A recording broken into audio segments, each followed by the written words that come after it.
Assalamualaikum warahmatullahi wabarakatuh. Perkenalkan, nama saya Delena Rajia Pratna. Di sini saya akan menyampaikan tanggapan saya terhadap wacana perubahan amandemen UUD 1945. Wacana amandemen Undang-Undang Dasar 1945 selalu menjadi topik yang menarik perdebatan di Indonesia, terutama dalam kasus yang baru-baru ini. Ada berbagai pandangan yang berseberangan mengenai hal ini.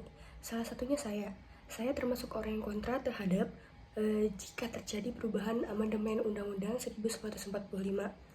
Ada pula argumen saya tentang hal tersebut, yaitu yang pertama dalam stabilitas politik dan hukum. Beberapa pihak berpendapat bahwa terlalu sering melakukan amandemen justru dapat menimbulkan ketidakstabilan politik dan hukum. Undang-Undang Dasar sebagai hukum dasar negara seharusnya memiliki karakter yang kokoh dan tidak mudah berubah-ubah. Perubahan-perubahan yang terus-menerus terjadi dapat menciptakan ketidakpastian hukum bagi masyarakat.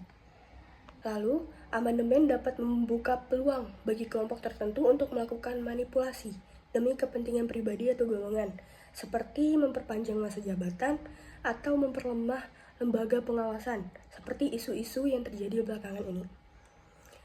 Setelah itu ada perubahan yang tidak hati-hati dapat melemahkan sistem check and balance yang telah dibangun dalam Undang-Undang Dasar 1945. Sebelum melakukan amandemen, sebaiknya pemerintah fokus pada implementasi Undang-Undang Dasar yang sudah ada, karena banyak pasal dalam Undang-Undang Dasar yang belum sepenuhnya dilaksanakan dengan baik atau bisa dikatakan belum sempurna. Karena jika ada masalah dalam penyelenggara negara, solusinya tidak selalu dalam mengubah amandemen Undang-Undang Dasar 1945. Tidak selalu terletak pada amandemen Undang-Undang Dasar, tetapi lebih pada perbaikan regulasi di bawahnya. Dan juga ada kekhawatiran bahwa amandemen dapat melemahkan nilai-nilai Pancasila sebagai dasar negara. Perubahan yang tidak hati-hati dapat menyimpang dari semangat awal pembentukan Undang-Undang Dasar, dan yang paling penting, Undang-Undang Dasar 1945 merupakan hasil kesepakatan para pendiri bangsa. Perubahan yang terlalu sering dapat menghilangkan identitas dari karakter bangsa Indonesia. Di permasalahan tersebut, ada pun solusi bagi saya pribadi. Yang pertama, penguatan implementasi undang-undang yang ada, yaitu undang-undang yang sudah ada dikuatkan lagi, diperbaiki, dikokohkan lagi, bukan diubah.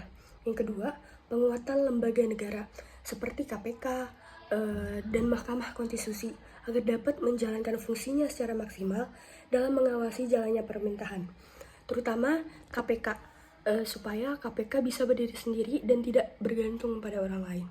Yang terakhir ada peningkatan partisipasi masyarakat. Intinya, tidak semua masalah memerlukan perubahan Undang-Undang Dasar. Dengan mengevaluasi masalah secara mendalam dan memilih solusi yang tepat, diharapkan dapat mencapai tujuan yang diinginkan tanpa harus melakukan amandemen Undang-Undang Dasar 1945. Mungkin dari saya cuma ini saja yang bisa saya sampaikan terkait pandangan saya terhadap kontranya saya terhadap wacana perubahan amandemen Undang-Undang Dasar 1945. Saya minta maaf jika ada kesalahan kata. Wassalamualaikum warahmatullahi wabarakatuh.